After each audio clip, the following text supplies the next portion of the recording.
Well, good evening and welcome to this month's edition of The Edge. As always, I'm your host, Trevor Lewington. Thank you so much for joining us. Now, we don't care whether you got here through Roku TV, Fire TV, YouTube, the website. Look, we're just really glad you could join us this evening. As you know, on the third Thursday of every month, I'm talking to community and business leaders. These are the folks that help power our community. And my guests typically will share insights on how to build your life, build your business, or build your community. And tonight is no exception. I'm very pleased to have with me Maral Kiani Tari here, who is the Executive Director of Family Centre. Welcome. Thank you. Thank you so much for having me tonight. Yeah, no, it's great to have you here. I don't know that a lot of people know what Family Centre is, so I'm excited to get into that. But you've also got an interesting background and have an interesting side gig that I'd like to dig into a little bit because I have some curiosities about that. But maybe you can talk a little bit about your career path. Like, how did you end up getting to your current role? Oh yeah, for sure. So it's an interesting journey. Okay. I never thought that I would ever end up in the not-for-profit sector. That was never sort of part of the growing up dream. So it was never on the radar as a thing? No. Okay. I mean, very passionate, very wanting to kind of give back, but never part of that career path. I'm originally from Iran, and I immigrated to Canada when I was very young. And Okay. so my whole entire goal was to be a lawyer. So my background was to want to be like my grandfather. He was an amazing, incredible lawyer, and I wanted to kind of follow his footsteps. So I did my undergrad in Law and Society at University of Calgary with the hope of going into law school. But right after graduation, I decided instead I'm going to actually apply for my master's. So I got my master's in public administration at Queen's. And through that, I took one course on not-for-profit management. And it was quite interesting at that time. Must have been. Yeah, again, still didn't think that I wanted to actually be in the not-for-profit sector. The goal was to go and to come back to Calgary, work in the oil and gas, be on the giving part. Okay. Of the journey. Ride that corporate ladder in the big oil and gas, Exactly. corporate downtown. Okay. Perfect, yes. Come back, and I worked actually in various different sectors. So I worked in a law firm, in a tax law firm, and it was fantastic knowledge. Got to learn a lot about CRA and had to talk to CRA, which was fun.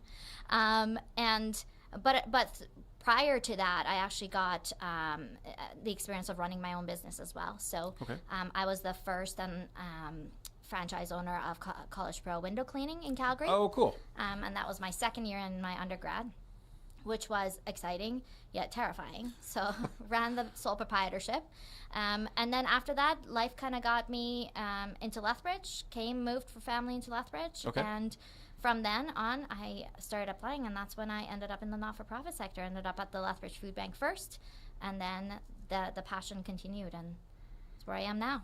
Very, very cool. And I mean, food bank, corporate Calgary. I think that feels like such a huge sort of right-hand turn. Yeah.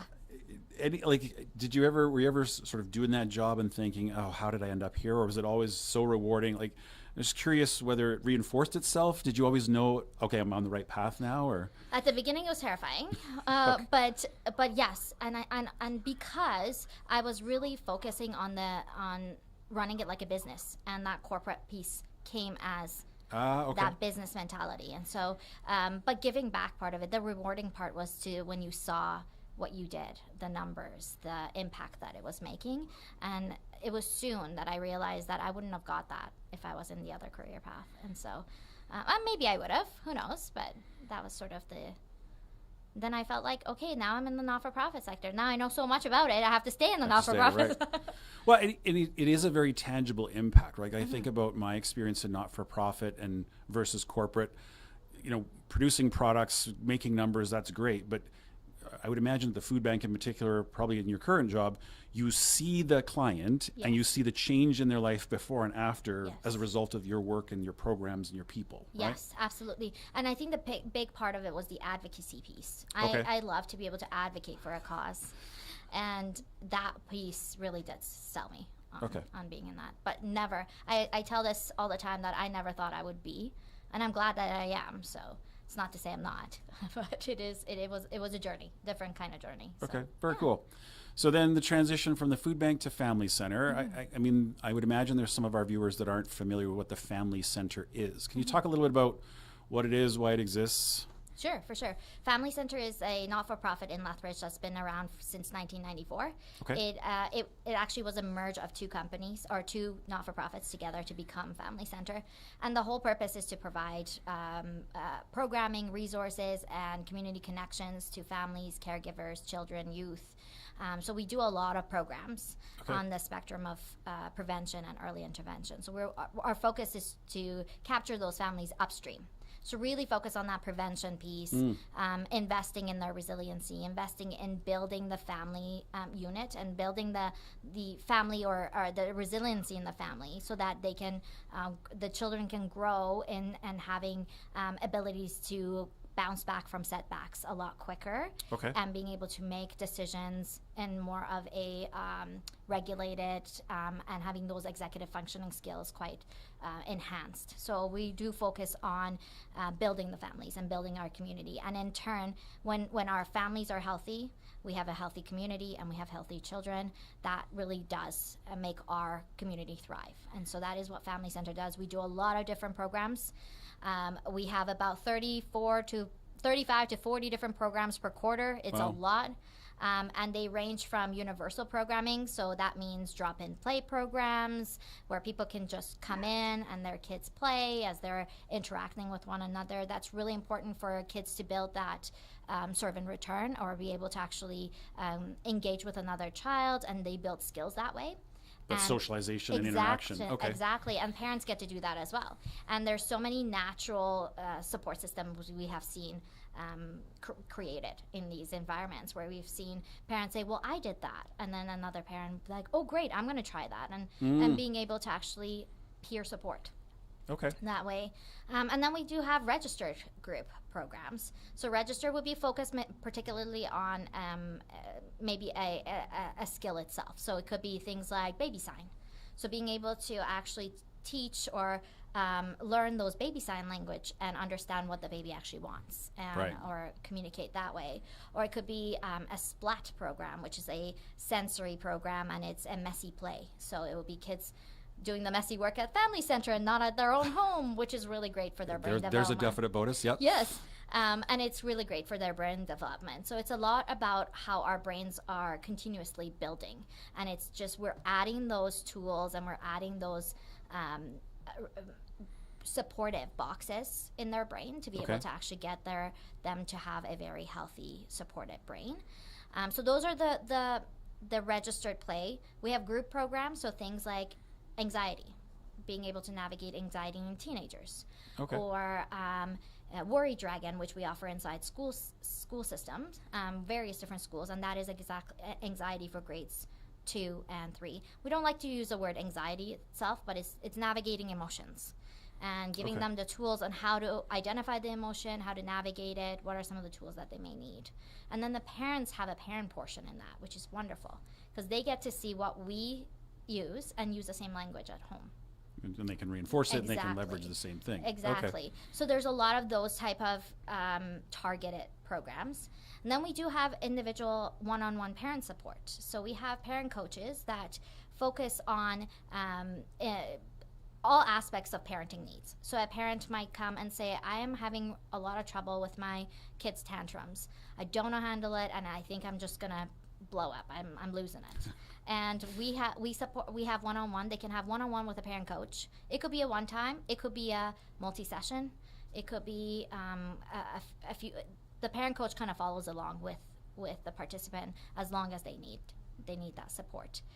We have them in group sessions, so that would be things like Triple P, which is positive parenting. So these are accredited, evidence-based curriculum that our staff have to be certified to offer.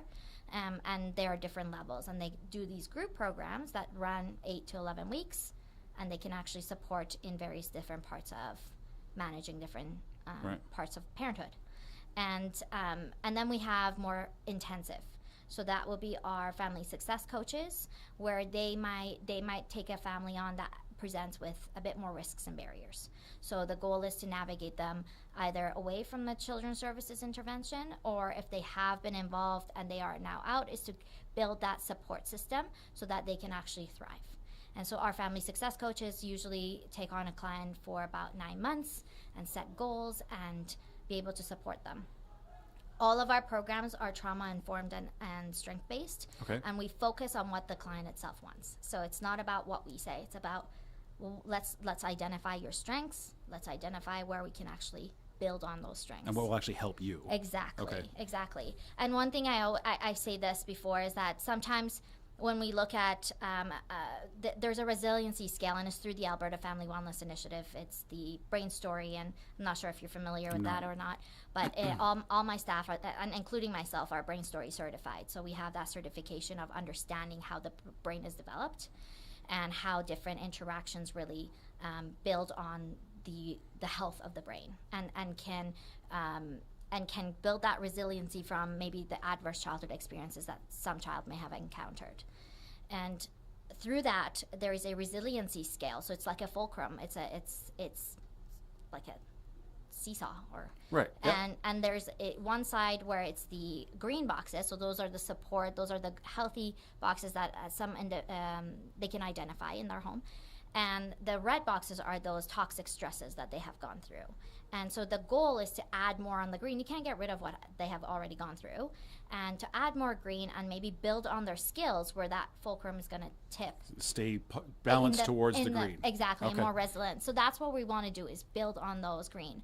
And what we say is that we want the client to identify that fulcrum and their boxes, not us. Because I always say this, I love my dog. I absolutely love my dog. However, there are times that my dog is my toxic stress and not my green box. But for some people, but for some people, their dog is fully their green box. Right. And so we don't identify that for people. We just help them, guide them through identifying what is their strengths and what is what they have experienced. Because it's very individualized, right? My experience, my traumas, my red boxes are not going to be the same for you. Even if we have very similar experiences and backgrounds, it's reflective of me and my life experience. Exactly, yes. Okay. So all of our programs are evidence-based.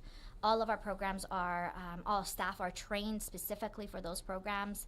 And so they do have data, research behind them to make sure that they're building on that skill set as well as those green boxes. Because, I think sometimes people view the not-for-profit sector as kind of the Wild West or undisciplined, or it was a good idea, or it came out of a church basement. But these are, to your point, evidence-based certifications. They're, backed by science. They're national or international in scope. Yes. There's some rigor behind the tools that are being deployed. Absolutely, and our staff take that quite seriously. So we invest heavily on ensuring that they're up to date with all of their knowledge and then their training. And with Family Center is actually the hub. Is identified as the Family Resource Network Hub, which is a provincial model. Okay. And so we're the hub in Lethbridge, and we work with other organizations and not-for-profits as spokes. So we have that hub and spoke model, and a lot of us are creating that same language, and to be able to actually provide a wraparound service to the families. So what we do a lot is system navigation as well, and referrals. So we have a dedicated person that refers to agencies, refers in Lethbridge, outside of Lethbridge. They're constantly learning what's out there, making sure that their list is updated, and making sure that if a family comes to us, they will find a resource. There is something. And if they are, there's a lot of wait lists sometimes for some resources, as we know. If that's the case, then what can we do in the meantime to support you while you're waiting for that program or support that you're waiting for. So as the hub, our goal is to be able to actually create that system navigation, create that wraparound service, and that our goal as all of the agencies is that the client is in the center. And so how do we all work together to be able to support this family? Because I would imagine many clients have no idea of where to find a resource, or may not even understand the ecosystem or all the government tools and systems that are there. Exactly. So finding a path for me would be almost impossible without that help, I would think. Exactly, and especially if they have some stress in their life right now. A lot of times we are not able to critically think at that moment when there's so many things, financial strains or housing crisis or emotional situations that are happening in a family's life. Right. And it's difficult to just sit back and say, okay, what are my pathways and where do I need to go to get these resources? Yeah. It's wonderful to come to one place and we refer out and we help navigate that. And sometimes it's just that moment of even talking to our family connector that will get them the aha moment of, okay, I need this. and I'm able to actually get this support. Yeah, because maybe I've not even thought about what I actually need until someone asks me that question. Exactly. Yeah. Yes. Another thing that we're fortunate that we're doing is that we have a private funder who's funding, who has committed for another 3 years of funding subsidized counseling. Okay. And so we do have private counselors that we've partnered with at Melcor, so on site, and we refer to them for counseling needs, and then Family Center can subsidize them based on that sliding fee scale. And so then they have accessible, because there's a lot of amazing counselors out there. It's just the affordability part of it for some of our clients is hard. So is there a target audience? Like, are these programs and services accessible to the whole community? Like, is there a perfect client in a sense? Like, what's the audience for Family Center? If people have children, there Check. are, Okay. yeah. Okay. If you're engaged with children, you're great. So no, we have, essentially we serve children, families, youth, caregivers. We see a lot of grandparents that come because now they're caring They're for primary grandchildren. caregivers, Yes, yeah. exactly.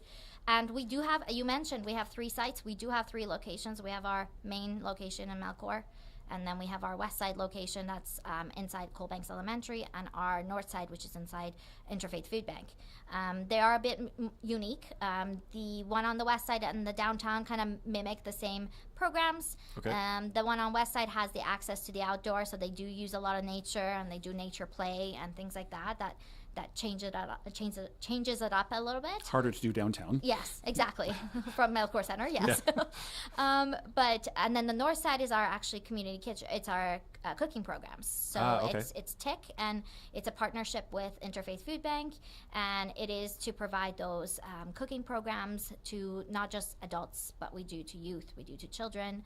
We do have programs like Big Chef, Little Chef, where little ones cook with their caregiver, and they get to understand, learn where the food comes from.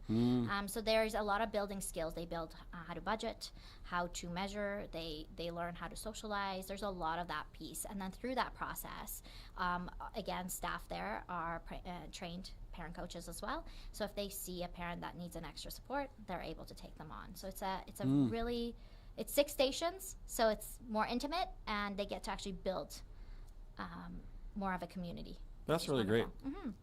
Now, I mean, obviously there's going to be a long list of successes, and there's this broad range of 35-ish Yes. programs at any given year. But are there like key successes that you've seen that sort of stand out, that you sort of underscore for you why this is important? Yes. So it's that, again, being in prevention, it's really hard to see that long-term outcome. Yeah, because there's a lag between seeing an output. Exactly. Yeah. However, we have noticed we do a lot of evaluation to make sure that what the evidence and what the research is saying about the program is actually being implemented, and that's Okay. what the family's receiving. So one of the stats that I'm very proud of is that 93% of our clients identified that they have improved skills in parenting. Wow. They have improved skills in building capacity for themselves to be able to actually parent effectively. So that's the client, more than 90% of the clients saying, Yes. I have experienced a positive change as Absolutely, a result. yes. Wow. So we take that quite seriously, and Yeah. because our team is really invested, they put their heart out there, and so they want to make sure that the parent is supported. And then with youth, there's again 90 to 95% of youth identify that they feel like they can connect with their family better, and that they enjoy having a meal with their family, and those are really important because those are the mealtime is where they build that connection, and they feel one of the biggest evaluation pieces that we ask youth is, do you feel like you know who you can go to ask for support? And Okay. they identify yes, because they learn what is a healthy relationship, who can they actually go to actually get support, and identify that, which is so important. And nowadays with our social media, with things that are coming out, Yeah. with various different aspects of the world changing, it's important for them to be able to identify those healthy, supportive individuals in their life and being able to actually access them. So that is one big piece of the success, I would say, that I'm quite proud of, is we take those very serious, those statistics.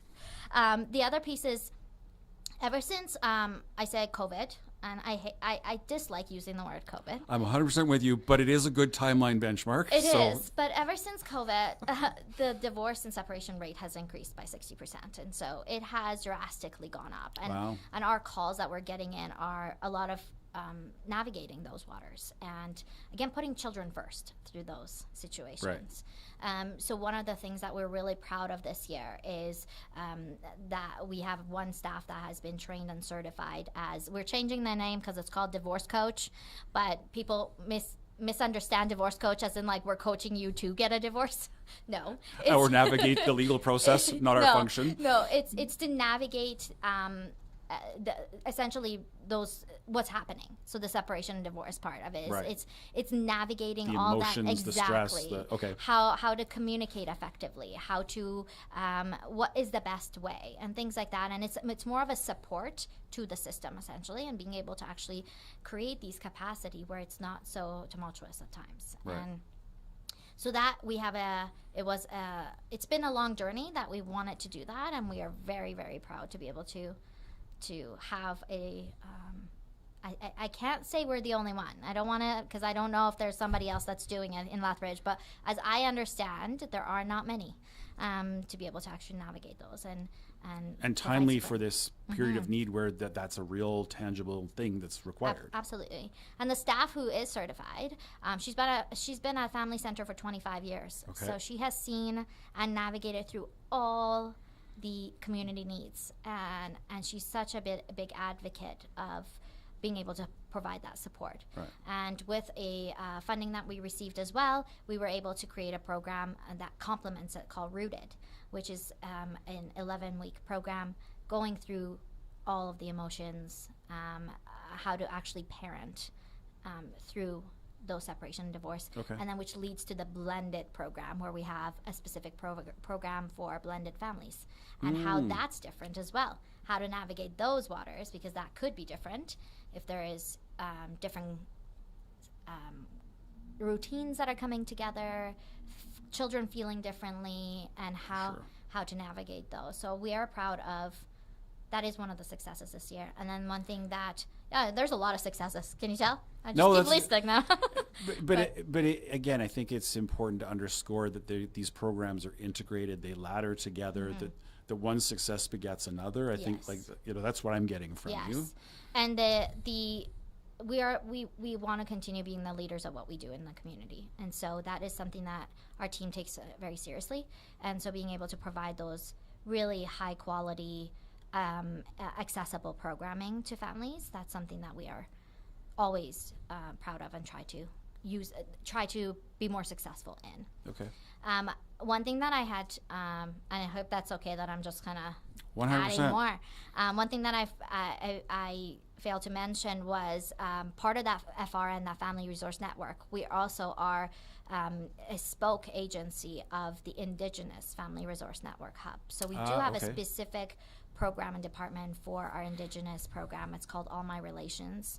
And we have Indigenous facilitator that facilitates that program. And that's another one of our amazing successes, is that there's wait lists for those programs at times. That says a lot, right? When there's a wait list for these things. Exactly. It's amazing. And they feel connected. And what we love is that it's not a silo program in Family Center, very integrated.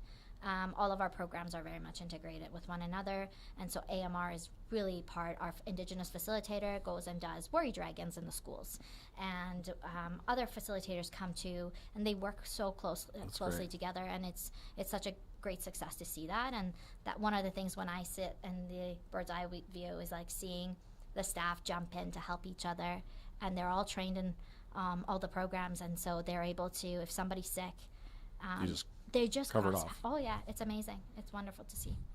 Got to be complex though to keep that kind of staffing cross-trained and certified to be able to just switch people. Like people see this seamless execution, but I got to imagine on the back end that's not easy to accomplish. No, so it's like the duck where it's like everything's just flying. Yeah, as long as nobody knows. It is. It is definitely, and having. Our staff is great, but it is the need of the community continues to grow, and so it is harder. It's kind of stretching our resources thin, and so it does become hard at times when there are multiple people that are sick, and so people jumping in. There's been times where I'm holding babies Well, because that's what it takes. That's what it takes, right? And but yes, it is difficult. But what we do believe is that it's really important for everybody to be cross-trained, because if our staff are the best referral system within our programs and helping those families. So if a family is with a family success coach and the family success coach understands that this family will really benefit from this program that their colleague is doing, they understand that, and they can actually... They can see how it would apply, and they can link that together. Yeah, okay. So having that cross-training, we have a lot of staff that have been at Family Centre for many years, and so they have kind of done all of the work, and so they are really great to jump in when we need them. Okay. And we used to be co-accredited, and so with that, it came with a lot of... You probably understand accreditation a lot. It comes with a lot of, procedures and policies. And I was just going to say binders of paper. Oh, yeah, you bet. Yeah. So all of that, everything we do is written, and everything we do is, recorded. And so it's standards, documentation, exactly, checklist, the whole works. Yes. Yeah, okay. And with Triple P, those trainings are different levels. And so when we are able to support people, we make sure that we see which staff has not had those trainings and get them trained. Even if it is not specifically that time of their program that they may use it, we know that they need to use it later on. So that's it is a lot of work. It's a lot of navigating, which is why it's amazing to have a program manager who's been at Family Centre for many years, and she's fantastic. Yeah. So, obviously some huge list of successes, and I'm sure there are many more. You're being very humble, but they're like massive impact across the community, which is very exciting. We all know, I think it's well understood, that prevention is far cheaper and more effective than follow-ups after the fact, whether it's the criminal justice system or the social services system or whatever. But I heard you say waitlist a couple of times. So, it sounds like there must be obstacles or barriers. Like, how do you reach more people? Is it just money? Is it just staff?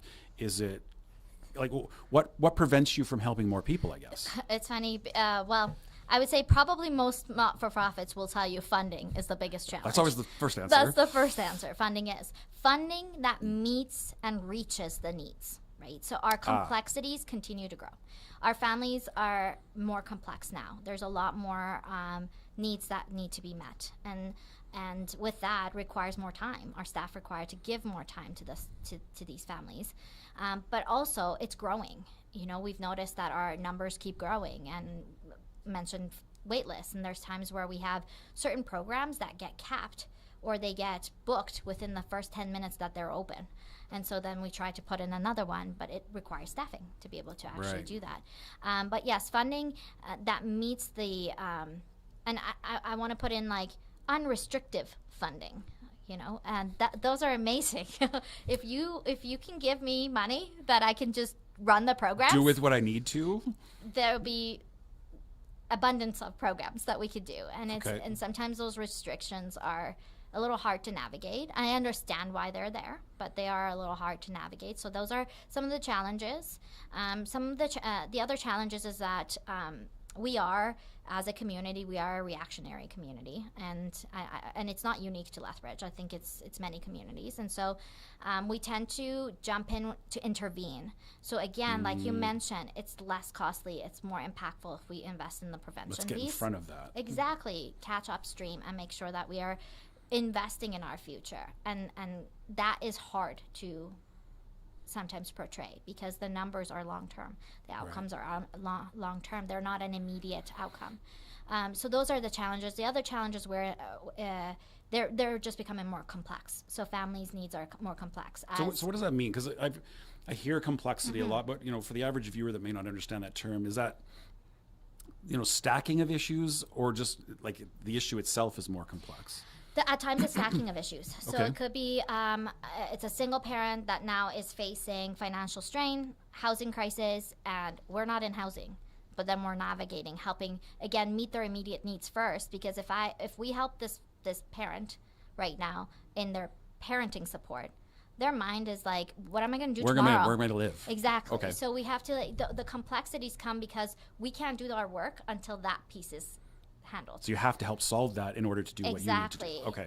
As well as there's a lot of various different modes of caregiving. So as I mentioned, there's a lot of grandparents now caregiving for grandkids, and their skills or their knowledge is is what they were used to, and some of that doesn't apply anymore, and or that we need to actually train them in, well, this is what social media, this is what the media does, this is what technology is, you need to be careful of this, and and those complexities that come, and we do see an increase in teen pregnancies, and so there's that, and then actually like there's complexities in like the teen not having the adults, so our hands get tied on what are some of the things that we can do, because there's consent that needs to happen, and so it gets very convoluted very quickly. It does, and so a lot of different things. So when you mentioned stacking, I would say yes, stacking is. So there was a time where people would come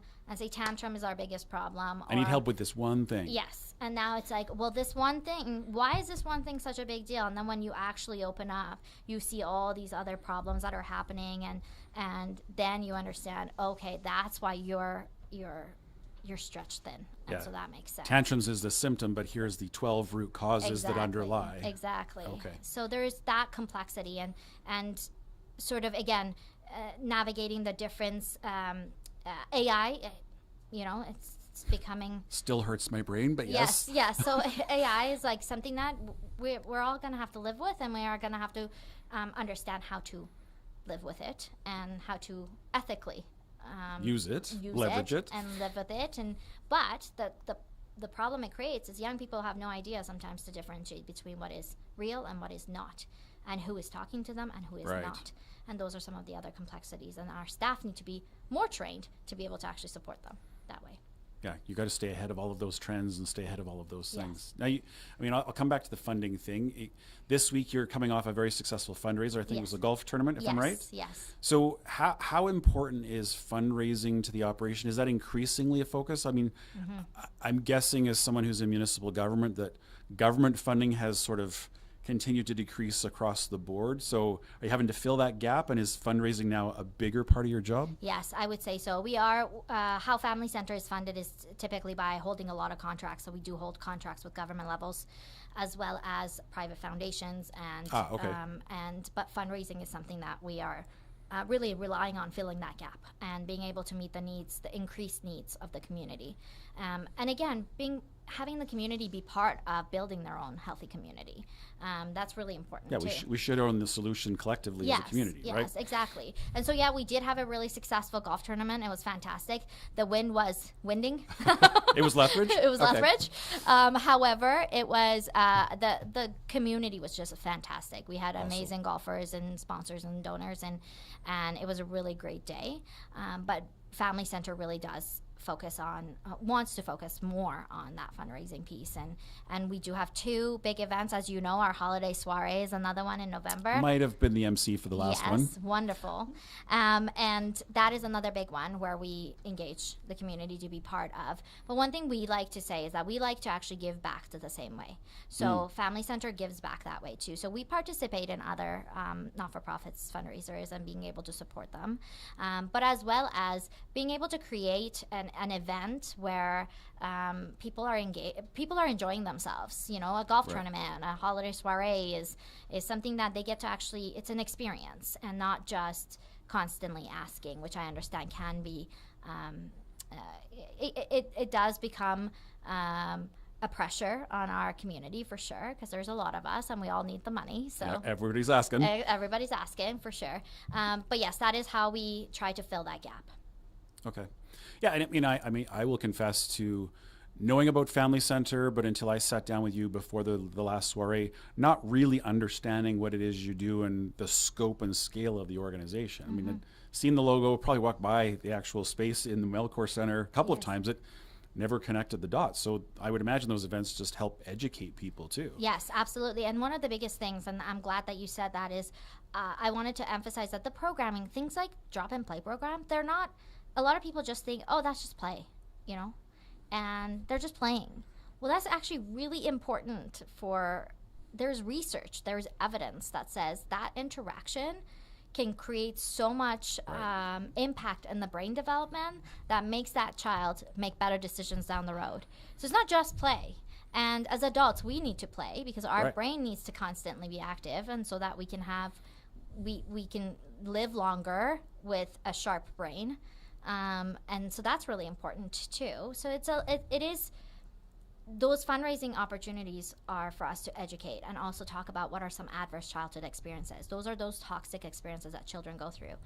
And I've said it a few times, and I say it more openly now than I used to, but prior to understanding what it was, I thought I was very fortunate that I didn't actually have, I couldn't relate. And until I learned what an adverse childhood experience was, and I said, oh my goodness, I've had a few adverse childhood experiences. But again, if I didn't have a supportive family and community, if I didn't have people that invested in me, I don't know where I would be. And that's so important. That's what Family Center does, and that's what we want to educate throughout those fundraising opportunities to people. You are part of that. You know, if it's not just the money. If you are a coach, you are part of that child's brain development. Right. And you can build that resiliency. If you're just a support network for them, they look up to that coach or that family friend or that friend's parent. Those are really important, and they get to learn that in those events too. Okay. Now, I mean, it's not about the money, but it's kind of about the money. So can people volunteer and support you that way? Can we give money? Like, how does the community step up? And I mean, obviously, attend the golf tournament, attend the soiree. You can support those events. But how else do we as a community support Family Center, both monetarily and, you know, in other tangible ways? Absolutely. We love volunteers. Okay. Just like any other not-for-profit, we love them. And so we want to have volunteers that are part of our programs, part of our events. We had a lot of volunteers for our golf tournament, which was fantastic. Makes it easier to operate. Exactly. Right? But one of the biggest things that I say is that for people to be advocates of prevention. It's so important. That is such a big part of supporting Family Center, is that really understanding what prevention means and being an advocate, because there's only 22 of us and we do our best to advocate as much as we can, and it will take a lot of community to also do the same and be able to really invest in that. And it doesn't just mean financially, it means educating people. It means telling people what prevention means, and that's really important. The other part is if people know families, refer them, send them to Family Center. Hey, there's a resource you can use. Exactly. Okay. That's such a big way of supporting Family Center, because that's what we're there for. All of our programs are free, and that's such a big part of, you know, that's a barrier removed. All of our programs are free. I don't know if I knew that, actually. Okay, so no cost for me to access any of the programs or services. No, our subsidized counseling will be based on the sliding fee scale. Right. But if there are registrations fees, that there are certain programs that would have maybe $40. If somebody can't pay those, we take care of that. It is, yeah, absolutely. But our programs are free and accessible. Drop in, play, free. And so if they know families and they know children, anybody that deals with a child or has a child, bring them. And one of the other biggest part is there's not a lot of support.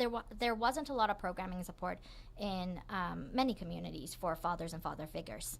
And Family Center does. We have dedicated program on Saturdays for dads. Nice. And me and my dad, and they come with their kiddos, and it's facilitated, and they help, and they connect. We have dad events throughout the year that we went to the fire station, and they got to do some cool activities. I mean, who doesn't like that? Right?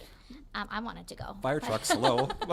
But we've done scavenger hunts across the whole city. We've done really cool events. They've gone to, they built, I think it was like a utility box out of wood for Mother's Day with the kiddos, and so important, and those don't happen as much. And we do bring seminars too, where we bring other nurses and such to help with the mental health and mental wellness of our dads as well, because that's important too. I think that gets missed.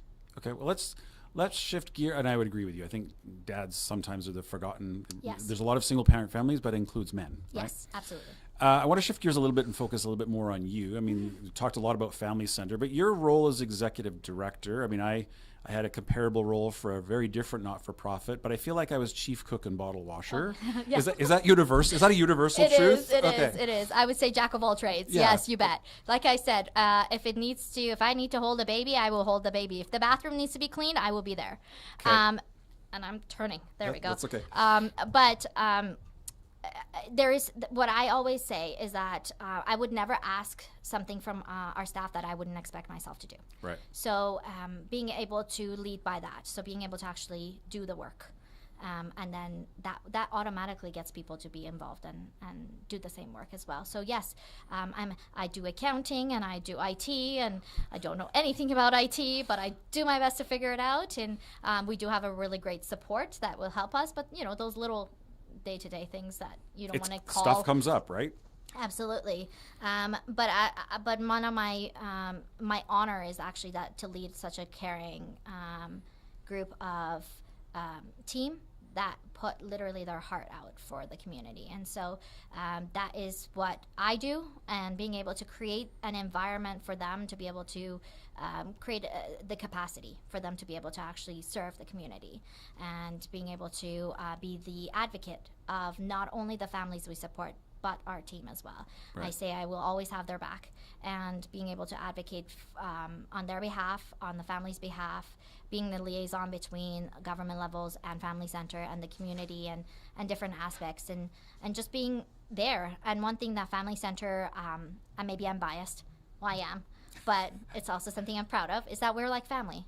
It is in the name. We all are like family. And so I feel like that should be a logical connection exactly, point, right? But we are. And so again, I do, sometimes it's a role of, let's go grab this box and do this. And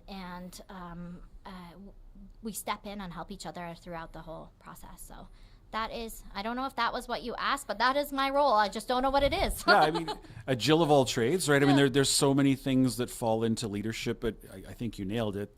I always view my role as a leader as creating an enabling and supportive environment so the people that do the work can do it better, faster, easier, exactly, and without stress, hopefully. Yes, right? yes. Yeah. And trying to find those financial support, and again, the governance, the leadership part of, those are just the on the list, yeah. Yes, exactly. Now, I mean, I think about, you were executive director at the food bank, executive director for Family Center. I would imagine there's a lot of similarities, but have you noticed, did you find that a big career change or difference between those two roles? Yeah, definitely a lot of similarities. That leadership, the governance, the advocacy, very similar. But the difference is mainly in the work that we do. And so the work of the food bank was very much in the intervention piece, and the family center's work is more on the prevention side. So a little further back in the Exactly. chain. It's to be able to try to prevent and support the food bank and their numbers not drastically increasing. Right. That's the goal. Both agencies are critical for the community, right? But they just do different support. So they're both needed. There's definitely, the funding is very different. It was a bit of a shift to come in and not have so many checks being mailed into you. A family center, you see a check maybe once every couple of months, and so, or weeks, or it's different. But it's also different, and it's navigating a lot more contracts than it was. So the advocacy, the leadership, all of that is the same, but the work that we do is very different, and how it's funded. Okay, interesting. Now you have this other interesting side gig. You're an instructor at the Dhillon School of Business. So how'd that happen, and how does that fit into how does that even fit into the schedule? Oh, that part. I don't know. I make time. No, I would say I've always been really interested in that mentorship. One thing I really believe in is that we don't own our knowledge. Our knowledge is not ours to own, it's to be shared. And so I was very fortunate throughout my whole life to learn from such great minds, and to be able to what I know, to be able to share that was something that I really wanted to be part of, and being part of creating that next leadership, the set of leaders that are going to come out of the university. So it was something that one, I would say, it was something since childhood I really wanted to do, is being an instructor, and it just so happened, and it's like all the chips fell into the right place, and so therefore it must be meant to be. Exactly. And so I was able to actually, what a great opportunity to be able to actually instruct a first year business course where it's the fundamentals of business, so learning a lot about all the different aspects of business. And getting to see those excited faces. In the not-for-profit sector, when you kind of sometimes go through those hard times and those hard minds, it's really hard sometimes to see the positive. Then you see those excited young minds where they have such great plans and enthusiasm ambitions. and energy. Yes, and you're like, oh, great, wait until you get to the real world. But at let the me same mold time, that in the meantime. But at the same time, let me take that in, right? And one thing that has been amazing is that I've learned so much from them. And I've learned so much from how they operate, and just seeing that curiosity has been amazing. And so you've already talked about how you incorporate a lot of business principles in running a not-for-profit. Do you teach that to them as well, that, not-for-profit really is just an extension of business? Absolutely. Okay. Absolutely. And I do use, one of the biggest parts of, important parts of it is that I wanted to bridge the gap between theory and reality. So the textbooks are fantastic, and I learned so much from my education as well on the textbooks. But one thing is that it talks about just the theory part, but our real world, we know that there's hiccups every day. There's things that move. We say in the not-for-profit, it's never a dull moment. Right.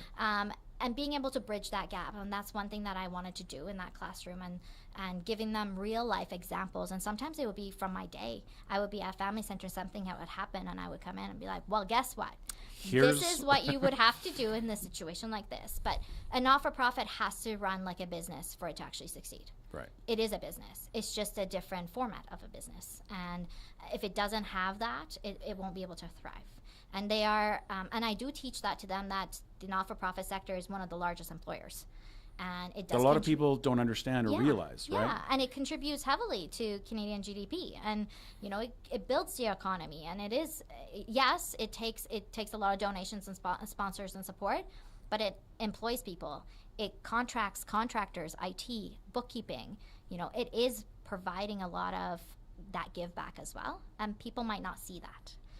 And so it's really it's really important the students get to see that it is a business, and it has to run like a business for it to actually succeed. You have to be able to have HR. You can't operate a not-for-profit without having HR rules or policies and procedures. And pay people? Weird. And pay, I know, right? So it's really amazing, and I've been fortunate to be able to bring a lot of great business leaders in the community to class to bridge that gap, and for them to hear how they did it. And that, it's been an honor. It's Very been cool. Amazing. Yeah. Now, you talked about this desire to mentor these students and, sort of mold fragile young minds. Very exciting. What about you? You talked about the importance of having strong leaders and mentors in your past. Yes. What were some of the key lessons you learned from those mentors? Like what lessons were imparted on you at a young age that you grasped onto and have been so important to you now? Empathy. And so some of the mentors, I've learned so much from so many different people. And I mentioned it earlier, but one of the biggest role models, I would say, or mentors in my life was my grandfather.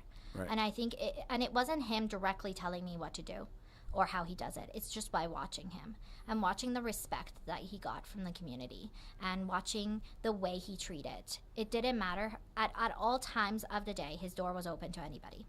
And he would welcome people with open arms, and he would support them, but he would give respect and treat everybody with dignity throughout, regardless of who they were. And testament of who he was, he actually passed away at the age of 101. Wow. And what a man, though. What a legacy. And he has a museum that was made about him in Iran, and his funeral had 1,000 people that participated in. That says a lot right there. That was what I witnessed, and I was so proud to see him with his kind of humble but authoritative. I don't know how to explain that. You know what I mean? Like, walked in with this air on him. A commanding presence of sorts. Yes, but people would gravitate towards him to just get his help. It wasn't out of fear. It was out of that empathy and respect. And that was something that I really wanted. He was the path I wanted to take. He was a lawyer, and I wanted to be a lawyer for that reason. Right. And then again, that translated to my mom, and which she was a big impact of my life as well, and my parents, but the business part of it, and I don't think this person actually knows how much impact they made in my life, but it was when I was working at a law firm, and it was the lawyer, and she was instrumental in for me to see how she led the team. Okay. And how, again, with patience, with active listening, with directions and clear directions, but investing in her team. And that was something that I said I will always do, is make sure that I take care of the team first, and that once you build capacity in them, they can build capacity in other people. So those are some big people in my life. No, very cool. Thank you for sharing that. Yeah. Now, I mean, you think about your career path, the lessons learned, and of course, the benefit of hindsight is always amazing. Yes. We get a lot of students that watch the show. And so, what advice would you impart on them if they're contemplating the not for profit sector, or even more generally? What would you have them think about as they're beginning their early stage of their career? Oh, that's good. I would say be curious. Okay. Always stay curious, not complacent. And so being curious is really important. The other part of it is say yes to the opportunities that stretch you. Just do it. Just do it. And I have an example for it. Okay.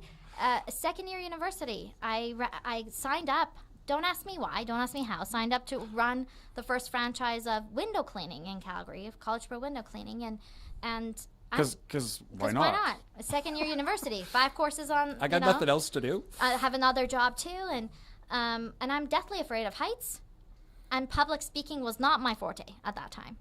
You can't tell now, but at that time, but it was and it was terrifying. It was a terrifying journey, and I leaped in and I did it, and I said, what's the worst thing that could happen? It fails. And I don't actually believe in failure. I actually believe that you learn way more from that than success. And so it was a journey I took, and I stepped in, and I remember being on the ladder crying because I was so terrified. But I had 100% satisfaction, and I guaranteed it. So I made sure those windows were squeaky clean. Because I'm not giving up any of this cold hard cash that I've earned. No, absolutely. But being able to go to University of Calgary's classroom, which is 200 students, and speaking in front of them, and trying to recruit for myself, trying to recruit people that are going to go knock on doors. That was terrifying at that time. But that led me to also run for student elections, where I got to debate in front of the university. And so those were not in my comfort zone. And being able to actually say yes to those opportunities that stretch you, it is so important. They'll build. A lot of the things that I learned is from that time. And it's so important to continue to be curious and understand. And then the communication piece. One thing that I think is really important is being self-aware and understanding what are our weaknesses and our own strength. So really, anyone listening is like taking a step back and understand who you are. Like, what are your strengths? Where do you need to work on? And when you understand your own triggers, your own strengths and weaknesses, you're able to actually connect with somebody else. You're able to deeply connect. Be actively listening. You know, active listening is so important, and communicating isn't just about speaking.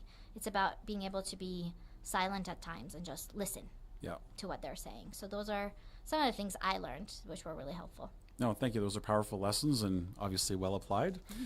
You know, you sound ridiculously busy. So you're running the family center. You've got this team navigating the complexities of fundraising and funding and all of the things that you do. Simultaneously, you've got this other side gig, which I would imagine has a few hours of commitments and reading papers and grading stuff, which I just can't imagine. You've got a family. So, I mean, the show's called The Edge. So one question I always ask everyone is, how do you find balance, imperfect as it may be? How do you stay charged and support the people you need to support? Because that's a lot. Yeah. I do find that I get part of that energy from other people's energy as well. Okay. However, being that I'm a single mom, I have an 11-year-old daughter who is active in soccer and wants to do everything and anything. I wanted to be healthy for her, and I want to be able to also set an example for her to see that it's important to always set those standards, but as well as take care of yourself too. So I do have a routine. I am disciplined in some of my routines, and so, you know, things, for example, wake up at 3:50 in the morning and have my either coffee or tea, whichever at that moment I need. This week has been all coffee. So many events just that could be coffee, forgiven. Yeah. Yes, and then being able to actually be silent in different modes. So it would be either having music on or listening to a podcast or reading a book and just filling my own cup, and then going to the gym and then coming back. And that's when I would wake up my daughter and then start the day. Well, at that point, I'm halfway through my day. No, start the day with her. Right. But it's important because as much as I absolutely love spending time with her and I love her, she's everything. She's your world. Yeah. She's my world. It is important to fill my own cup. And so I wanted her to understand that and see that too. So that routine gets me to be able to actually be able to go and do the day. Am I perfect? No. Is it perfect? No. There are times where you definitely stretch thin, you're tired, you're exhausted, and you question why you took on so much. Why did I do this to myself? Absolutely. Yeah. But I feel like because of the tools, you're able to kind of bounce back. Those are maybe a day, 2 days, and then you're able to kind of recharge and do that again. And I do find traveling recharges me a lot, and doesn't have to be traveling away, but just a change in environment. So one thing I say is, like, if I take vacation, I'm not at home. If I'm at home, that's not a vacation. So I have to be somewhere. I have to be out and about. It might be home, but I'm like in the mountains or somewhere about, just to make sure that I fill that cup. Yeah. Okay. Yeah, it's important, right? Yeah. You got, to your point, you want to be available for the people that depend on you, and that means making sure you're in a good place first. Exactly. Yeah, and I want to set that example for her as well, that it's important for her to really ensure that she comes, put your own mask on first, and then you're able to actually support so many people around you. And I do notice sometimes you think that you don't have capacity, and then you get the day dumps another dumpster fire on you, and you're like, whoa, I had more capacity. I actually got more done. Yeah. You're often able to do far more than you realize. Exactly. Right? Exactly. Yeah. So, I mean, our hour together has flown by, so thank you again for taking the time out of your busy life to be here. Are there any final thoughts you want to leave with the audience? Anything you want them to know about the Family Center, or just more general, this is Maral's advice? What would you like to say? That's awesome. Now, first, I am so grateful to be here. So thank you so much for having me here. And it was so wonderful to be able to talk about Family Center and my journey. But what I would want to say is that stay curious. Be curious about what Family Center does. Be curious about the community and what the direction that Lethbridge is going, and where can we all invest in supporting somebody, and be intentional in if you see a child or if somebody has a child, be intentional to be that support in somebody's life, and that's so important. And get to know Family Center. So if anyone wants to come and get a tour, we love to give people a tour of our facility. So people can just come by the location? Absolutely. There will be somebody that can give them a tour, explain the programs in a lot more detail than I did, because there's so much, it will take so long, and get to see the facility itself and where things happen, where the magic happens. And when you kind of see it and then hear it, you can put it together, and it's so much more powerful and impactful. And is there a website that folks can go to? Yes, it's famcenter.ca. Famcenter.ca. Yes, okay. And there's all of our programs, everything about our team, and resources, tons of resources on there as well. Awesome. Thank you so much for joining me this evening. Thank you. Well, that is another edition of The Edge. Thanks so much for watching. That's Maral Kiani Tari, who is the Executive Director of Family Center.